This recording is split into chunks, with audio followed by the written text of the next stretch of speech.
Gold silver కొనాలనుకుంటున్న వారికి good news. ఇన్ని రోజులు రాకెట్ వేగంతో దూసుకెళ్లిన బంగారు వెండి ధరలు మళ్లీ దిగి వస్తున్నాయి. దేశీయ కమోడిటీ మార్కెట్లో రెండు లోహాల ధరలు ఓ దశలో 9% మేర క్షీణించాయి.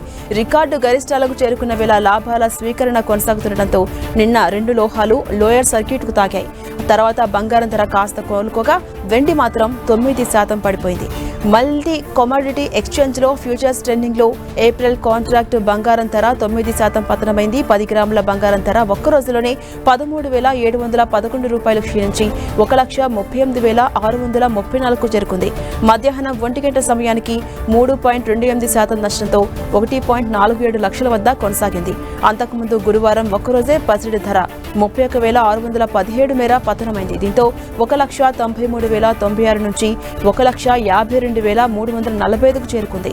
అటు వెండి ధరలో కూడా పతనం కొనసాగుతోంది. రికార్డు గరిష్టాల వద్ద ట్రేడర్లు లాభాల స్వీకరణకు దిగుతుండటంతో మార్చి కాంట్రాక్ట్ వెండి ధర ఒక్క రోజులోనే 26,273 పతనమై 2,65,652కు చేరుకుంది.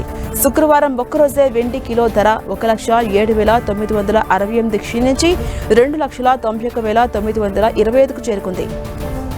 ఇక అంతర్జాతీయ మార్కెట్లో అనిశ్చితులు, బడ్జెట్ వేళ మదుపర్ల అప్రమత్తత వల్ల బంగారు వెండి ధరలు పతనానికి కారణమని అనలిస్టులు చెబుతున్నారు.